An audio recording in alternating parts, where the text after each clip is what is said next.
Continuing here. So we have an obligation to parent one another, really. I mean, however you have to say it. I mean, try to be polite, but you've got to impress upon people. So you can pretend to excoriate in a vehement way, but knowing that you're really their best friend. Okay, you remember that's what a good, decent, upright person, a godly person does. You're your enemy's best friend. So I mean, that's the reality. I'm not saying you pretend that. That's genuine. You're trying to be God's friend, and that's what He's calling all the righteous to do, to be a friend to your enemies. Do you understand?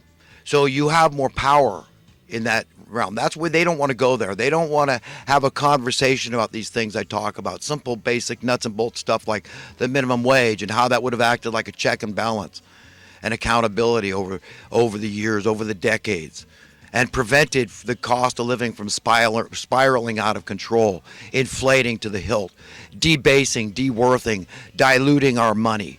Continue. I mean, it hasn't stopped, has it, that I know of? Where does it end? But you see, it would have acted, because then the rubber would have met the road. We would have gotten to the bottom of who's manipulating markets, who's stealing, who's dipping in the till here. We would have found out then, but we haven't, and they don't want us to find out. But I'm here to tell you, we need to, and you need to be empowered.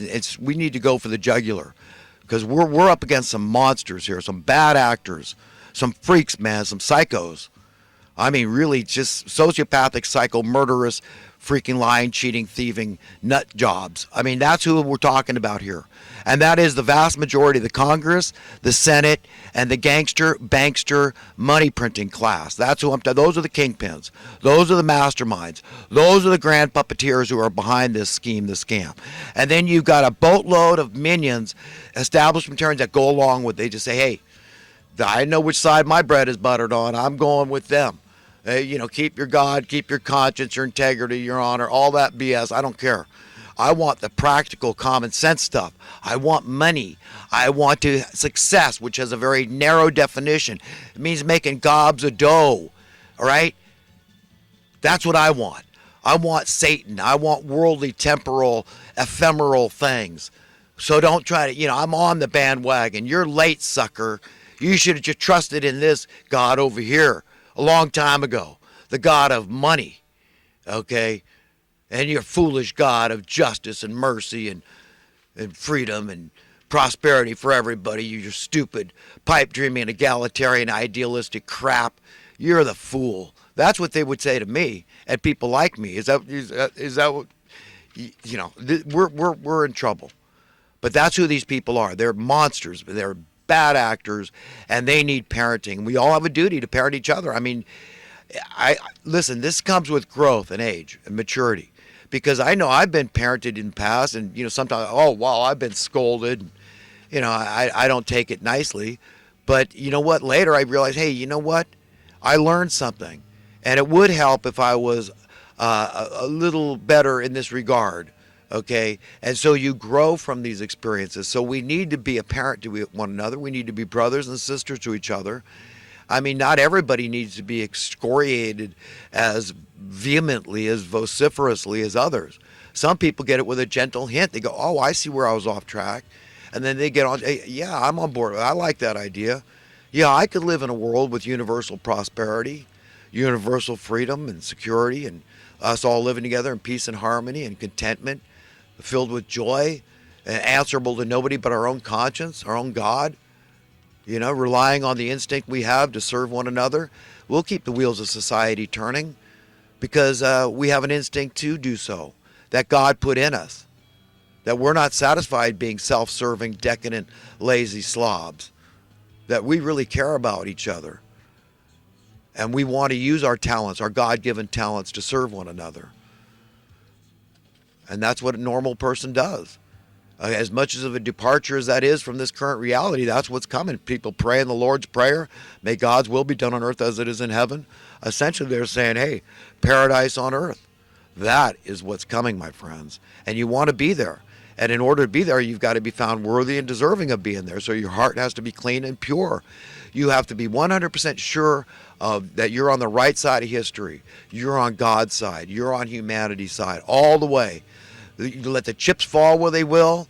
Come hell or high water, you're down. You're invested in God's side, in humanity's side, and what's best to create a paradise on earth. And that means no more form of money in any of its incarnations or manifestations.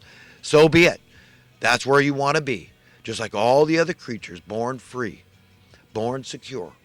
We do what we want, for who we want, when we want, where we want, how we want, and we could change that at any time we want. That's the reality we could have yesterday, a long time ago. We just need to unify, be empowered with the truth, the whole truth, and nothing but the truth. Don't reject it. Turn to God in prayer. If I'm wrong, prove me in Scripture wrong. Prove me in your prayer wrong. Invite the Spirit of truth in. That's it, man. I mean, it's not going to change if you're being human. You just look. What does the Bible say? In our weaknesses, strength is perfected. I mean, sometimes in life we feel 2 inches tall, and other times we feel 10 feet tall. That's the way the pendulum swings. I mean, I encounter people all the time. I swear. I mean, if I'm not 100% like with the right attitude, walking with God, I mean, driving down the highway, I'm screwed, because just the other day, I mean, it happened getting on a freeway on-ramp. You got 2 lanes. You got that fat white line. Of course, everybody knows you're not supposed to cross that, especially in an intersection. And I get a guy, he's racing me to the light. I mean, we're both gunning it for the light, but this guy's gunning it harder than me. And he's crossed right in front of me, inches away from my bumper, going through the light. You understand? To beat me out, because he's in the right lane. So he's got to swing on. He's got the wide lane. I've got the narrow lane to make the turn. You understand? I got the fast lane, in other words. And he wanted that fast lane. So he scooched ahead of me. And I felt like he got my goat. I was demon possessed. I mean, look, I mean, I know that this person, eventually they're going to learn. You know, one way or another, they're going to learn. It's just like this. This is just one example for many examples in life that these kind of people you encounter. And they tend to want, you tend to like become like them, like demon possessed. I wanted to show this guy how it feels to be offended like that, because that's offensive. How do you do that? I mean, he would never do that if I had been a cop, or if there had been a cop anywhere in sight, he never would have driven like that. But he was happy to do it right there.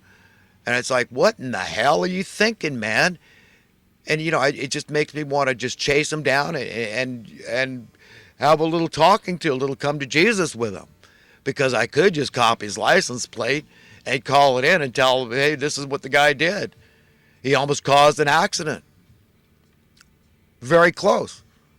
Do you understand? If I wasn't a 100% defensive driver, there would have been an accident. A lot of people, there would have been. Because they're not. They would have said, hey, it was his fault. And it would have been. I mean, it was totally his fault. So, I'm just saying, that's just one example of many in life where you encounter these people. And, you've got to be on guard. And I'm still learning stuff. At my age, I'm still learning stuff. How to stay cool, calm, and collected. And just say, God, I've got to pray. I've got to just keep my senses about me and don't allow myself to become demon-possessed. But it's tough. I'm just as human as everybody else out there, my friends. I mean, I talk big, but you know what? I mean, I struggle. I mean, it's hard for me to not get depressed. I've been watching this misery, this oppression unfold for so long. I'm tired of it, man. I was 5 years old. I remember like it was yesterday when JFK was murdered. Okay, biblical level evil. The money printers took over America. We had a coup. JFK had already supplanted the Federal Reserve notes with U.S. Treasury notes, silver certificates they were called, silver notes, whatever. They looked just about like dollars, but people were taken to them. They understood the principle, the idea of sound money. They liked it, silver backed. So it was bye-bye to Federal Reserve notes. So tell me, pray tell. I mean, if there was a hint of impropriety on the part of the Federal Reserve, anybody connected with it, should they exist the next day? Of course not. But look at them now. Now they've put the American people in debt to $22 trillion. And if you're getting richer every day, you say, but I got a good job. I'm making $100,000 or $200,000 a year, and I'm a homeowner. All these people in the mainstream media, see, they got to make sure key positions to keep this scheme going, this scam going, pay enough to afford a middle-class lifestyle. You understand? Especially the people spewing out the news, convincing the public that high housing costs are a good thing. Because otherwise people say, well, what kind of idiot would believe that? Like saying high food costs are a good thing. High fuel costs are a good thing. No, it isn't. Idiots.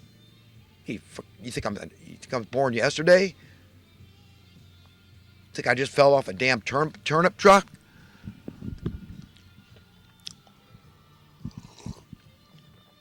But that's what they've done.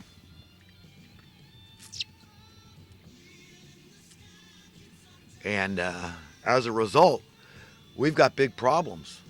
Big problems. So you see where I'm coming from. I mean, it's tough for me to carry on. I rely on God a lot, His grace and mercy. I mean, sometimes I smile. I can't believe I have any semblance of peace at all. But it's God is saying, you know what? One thing I'm not is a coward. So I don't care. They kill me. That's fine. I don't believe in death. I believe in eternal life. God gave me a new body just like that. Like for Him falling off a log. That's it. It'll be His pleasure.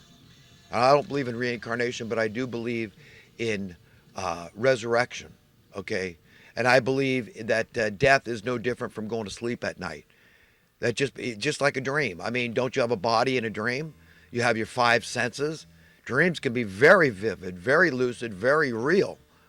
Every bit as real as this so-called, oh, this is the only reality that counts, the flesh and blood one. I say, bull. That's why I'm not a coward. There's good basis and logic to not be a coward. So I'm not going to get a coward's reward. I'm going to get a brave man's reward, and I want you to get that too. But you got to stick up for others. You say, well, this doesn't benefit me. Well, it does in the long run. When you're able to stand before God with a pure, clean conscience and say, I fought the good fight. I cared about others. I cared about the least of men. I cared about my brothers and sisters. I wanted to please you, God, because I knew I was being rewarded with at least gladness of heart and peace of mind. To know I was a good, decent, upright, godly human being. I did the right thing. I know my treasures. I know my values. And I love human beings more than I love money. The things of this world, the temporal, ephemeral things of this world. Like the Satanists. They're destined to destruction. They're careening down the freeway to destruction. The ship of fools going over the falls, man. It's already gone over the falls. And they're just on the high end of the ship where there's an air bubble. They don't care if everybody else sinks. That's fine, just so they stay afloat in their little bubble. It's like the Tower of Babel. Now they're going to create a bubble to the heavens. This is the only answer. Trump's going to just we're going to keep the stock market high and just debase your currency, and this is the only answer. This is how it works, and we can't stop this bubble now. It's out of control. It's got legs. So this Tower to Babel to heavens, you think God's not going to see it and just pop the hell out of it? Eventually, he's on the side of the good guys. It's written that those that hunger and thirst for righteousness will be filled. So good is coming, my friends. That's a good news. Ultimately, I'm an optimist, and God is going to take all He could take, just like Popeye, and I can't take no more. He's going to eat his spinach. He's going to open a file of whoop ass, open a can of whoop ass on on these evildoers, with pinpoint accuracy. He's going to separate them like the sheep from the goats, like the weeds from the cultivars. And He's going to take them out. And they're going where you don't want to go, where the hypocrites go, with the weeping and the gnashing of teeth, where the most evil rule down there, where you got Hitler thumping you on the head day and night, telling you to work harder and faster. It's not those that squeaked into hell that are going to be ruling. Oh no, don't think that. If you're lukewarm, if you're on the fence, like it's written in the book of Revelation, God's going to spew you out of His mouth. You make Him want to vomit. That's where you're going. You're going to Hades, and you'll be run by the most evil people down there.